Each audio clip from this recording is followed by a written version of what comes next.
Please welcome President and CEO Aspen Institute, Walter Issacson, and Satya Nadella.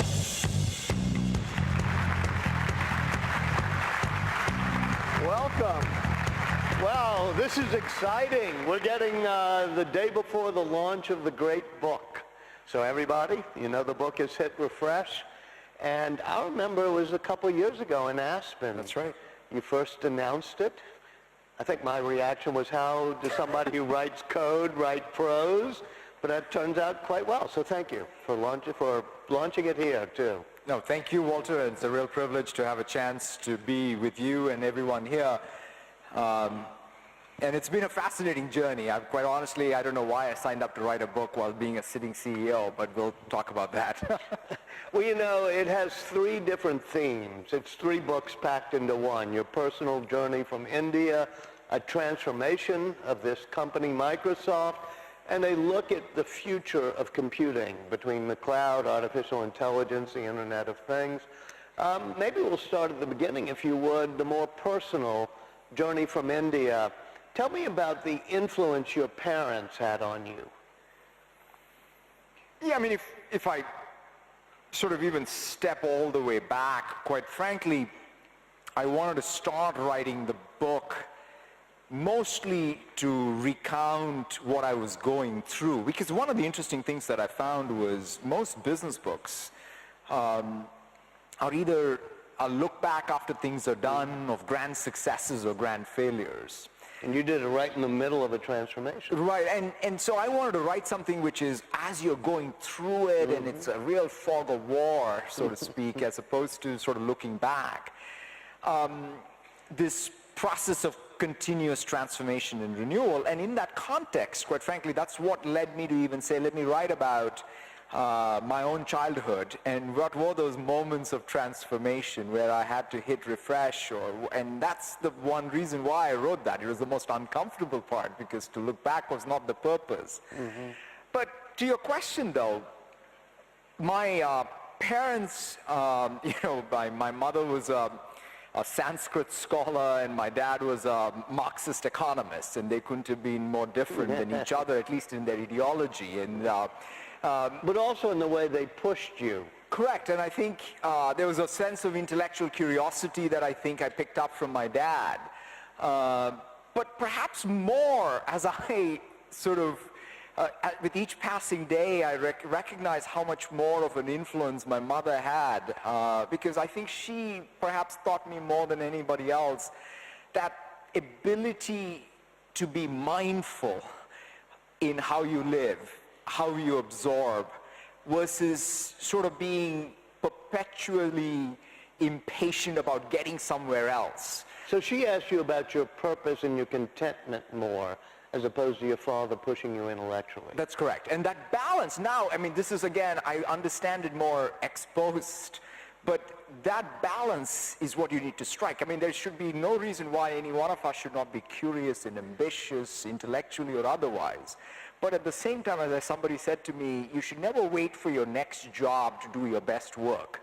So being in the moment is very helpful. And you were here in Orlando 2 years ago talking about purposefulness, which seemed to be as if you were channeling your mother. I think had just died, right? Yes, she did. A couple of years ago, when she passed away, yes, she definitely had that, which is, where's that, what you do has to come from deep within you, was a theme that was very much, I think, how she approached and lived her life. And for sure, that's, I think, influenced a lot of how I think about it. And cricket was your passion. And I think I could understand quantum computing more easily than I can understand the rules of cricket. But you did have some good lessons you learned from cricket.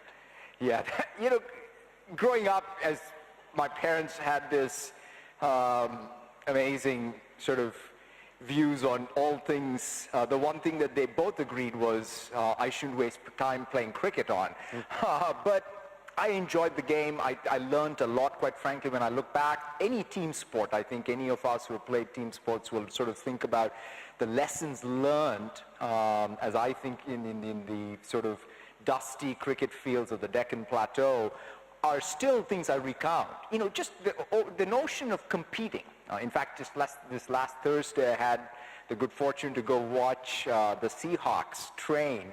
And Pete Carroll was talking about how he sets up that training session, right? There's a competition within a competition within a competition. So that ability to go compete, not as much, it's not about the competition, it's about your own inner best. That's something I definitely learned from team sport. Well, one of the things that cricket would teach you, it would seem, is that it's not the individual racking up great stats and great stardom. It's the person who knows how to play with the team best who helps the most. Yeah, I mean, I talk about this even in the book a little. It was one of those amazing moments of leadership and team spirit. There was this guy who was the captain of our team, and I was a bowler or a pitcher in baseball, and I was just, you know, putting up very ordinary stuff that day. And so the guy, instead of, you know, and he changes me, and he comes on, which, by the way, is all the intricacies of cricket, which I won't bore you with. But nevertheless, he does that. He gets us a breakthrough, but then he gives the ball back to me. And I always wondered, why did he do that? Like, since he had achieved what I was not able to, he should have just carried on. And then he sort of, I understand it, although he didn't verbalize it, is because he didn't want to break my confidence. He wanted me to be there for the rest of the season to do my job. So how do you instill the virtue of team playing when you become a CEO? It's an art form, I think, and there's no formula. But I think we all, as humans, have limits to our rationality, right? It's that bounded rationality, as the economists would say. It's that ability for us to be able to surpass that.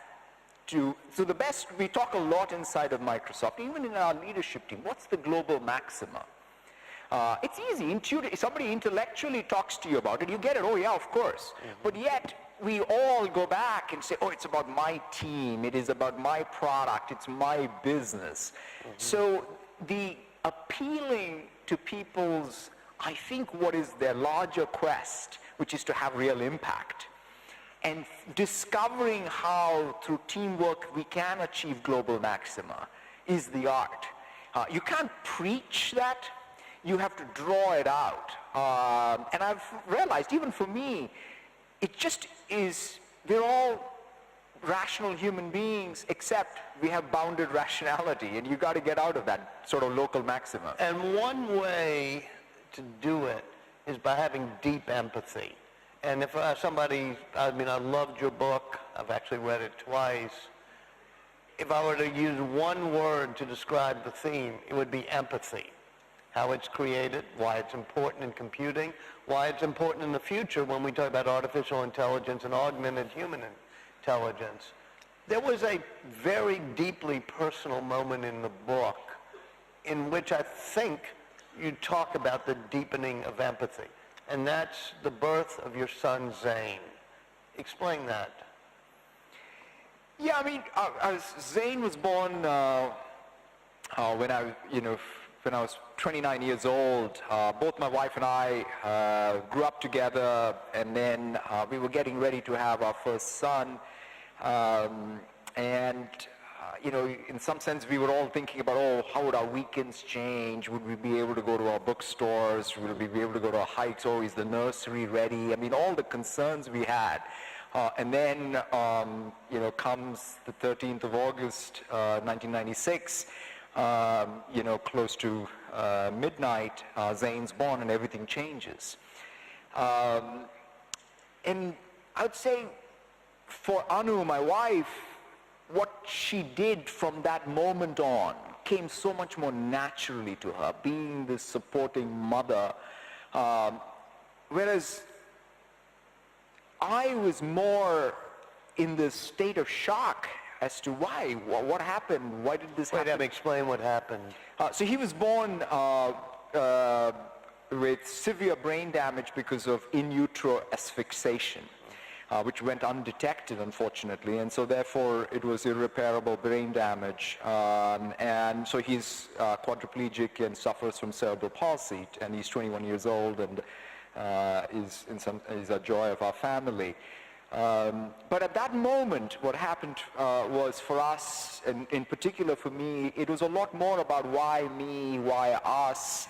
And it took me a while, maybe years even, when I look back at it, to get past that nothing actually happened to me. Something happened to Zane, and what I needed to do was to see what had happened to him and then do my job, my work, my duty as a father. That realization of having deep empathy for sure was one of those hit refresh moments in a big way for me, because it has influenced how I think about it. Like, for example, in the context of work now, when I look at the innovation agenda of the company, empathy is not just a nice to have, it's an existential priority, because we are in the business of meeting unmet, unarticulated needs of customers, right? I mean, any business success Microsoft will ever have is going to be based on our empathy for those customer needs.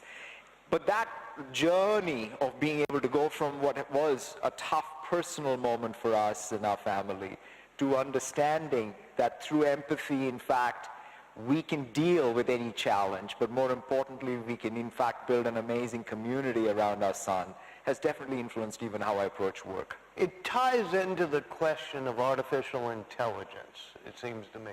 Certainly it seems to you, because you have it in the book, which is one of the things we humans are going to have to bring to the partnership we're going to have with machines is empathy.